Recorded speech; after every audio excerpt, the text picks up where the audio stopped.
Hi friends, welcome to our channel. இன்றைக்கி நம்ம வீடியோவில் எப்படி ஒரு டேஸ்டான மீன் குழம்பு வைக்கலாம் அப்படிங்கிறத பார்க்க போகிறோம். வாங்க எப்படி செய்கிறதுன்னு பார்க்கலாம். இந்த மீன் குழம்புக்கு என்னென்னலாம் தேவைன்னு பார்த்துடலாம். அதுக்கு 2 கைப்பிடி அளவுக்கு வெங்காயம் கட் பண்ணி எடுத்துக்கோங்க. 8 வரமிளகாய், கொஞ்சமாக கருவேப்பிலை, 7லேருந்து 8 பல் பூண்டு. சின்னதாக இருக்கிறதுனால நான் 8 எடுத்துருக்கேன். பெரிய பல் பூண்டாக இருந்தால் ஒரு 5 எடுத்துக்கோங்க. இது கூடவே 1 ஸ்பூன் சோம்பு, 1/2 ஸ்பூன் சீரகம், 5லேருந்து 6 மிளகு, 2 பட்டை துண்டு, 2 கிராம்பு எடுத்துக்கலாம். இதுக்கு 100 கிராம் அளவுக்கு கொத்தமல்லி தூள், 1 மூடி தேங்காய், 2 ஸ்பூன் அளவுக்கு மீன் குழம்பு மசாலா எடுத்துக்கலாம். இது கூடவே 1/2 ஸ்பூன் அளவுக்கு மஞ்சள் தூள் சேர்த்துட்டு இதை நம்ம நல்லா மிக்ஸி ஜாரில் ஒரு ஃபைன் பேஸ்ட்டாக அரைச்சிட்டு வந்துடலாம். இப்போது நம்ம புளியை கரைச்சி வச்சுக்கலாம். நம்ம அரைச்சிட்டு வந்த இந்த மிளகு சாந்து கூட நம்ம கரைச்சி வச்சுருக்கிற புளியும் சேர்த்து நல்லா மிக்ஸ் பண்ணிக்கலாம். நல்லா மிக்ஸ் பண்ணி விட்டுக்கோங்க. நமக்கு புளிப்பு எந்த அளவுக்கு தேவையோ அந்த அளவுக்கு நம்ம புளியை ஊற வச்சு புளி கரைசல் எடுத்து வச்சுக்கலாம்.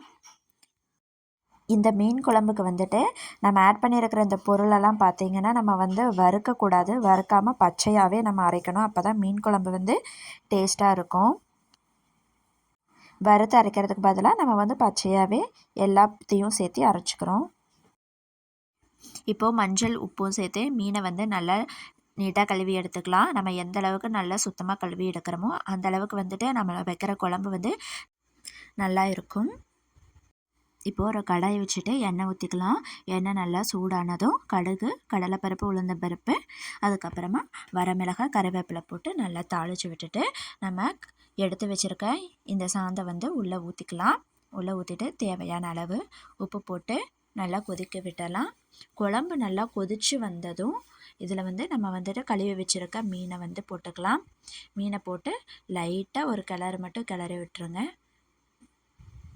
நம்ம ரொம்ப இதை கரண்டி வச்சு ரொம்ப கிளறக்கூடாது. லைட்டாக கிளறி மட்டும் விட்டுருங்க.